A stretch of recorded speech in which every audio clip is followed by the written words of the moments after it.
a new electrical building at Tamar, but an ending chapter for Sir Donald-TSANG as he presents his valedictory policy address on October the 12th. From strength to strength is Sir Donald-TSANG's last annual address to electrical members before he says goodbye as chief executive in 8 months' time. Having admitted incompetence in handling social problems, Sir Donald-TSANG has decided to tackle them one by one. On housing, Sir Donald-TSANG admits that the housing ownership scheme is a sensible way to tackle sky-high property prices and to help people to get on the property ladder.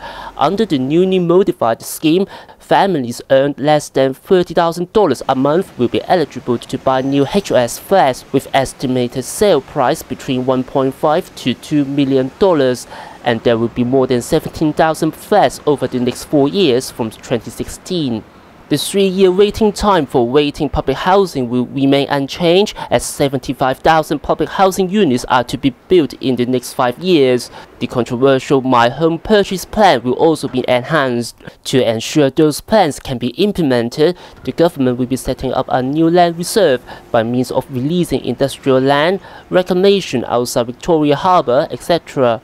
The government also plans to introduce a white bill over the sale of first-hand residential properties as well as to tackle subdivided units.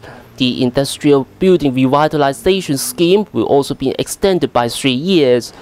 On social welfare, Sir Donald-TSANG pledges to extend the concessionary fares to people over the age of 65 and those with disabilities.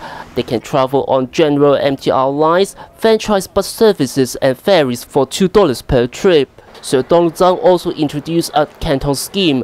Under the scheme, eligible elderly people who reside in Canton can get an old age allowance without the need to come back to Hong Kong. CSSA recipients aged over 60 and those with disabilities living in non-subsidized homes will get extra cash allowance from the government. The number of nursing home places will be increased, while the government will encourage private elderly homes operators to upgrade their facilities.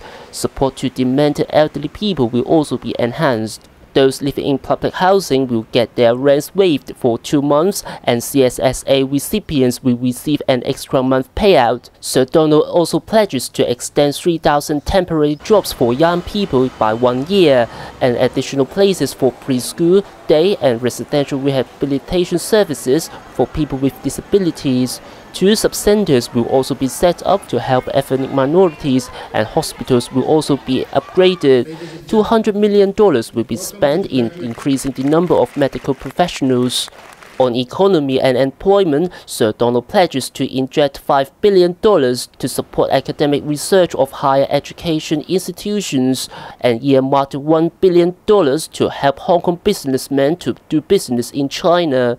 2 hectares of land in Junk Bay will be reserved for data center use, and Hong Kong's role as the pioneer of promoting RMB will be strengthened by establishing strong and extensive links with China's onshore RMB market. On environment and conservation, $180 million will be spent for luring franchise bus operators to buy electric buses for trial runs, and $150 million will be reserved for implementing an one-off subsidy program to owners of LPG taxis and light buses for replacing their catalytic converters. Well, Sir Donald may not be able to implement all these as he will be leaving office in 8 months' time, and perhaps people would rather concerned whether Sir Donald's successor will bring anything far more better than Sir Donald's final commitment to Hong Kong.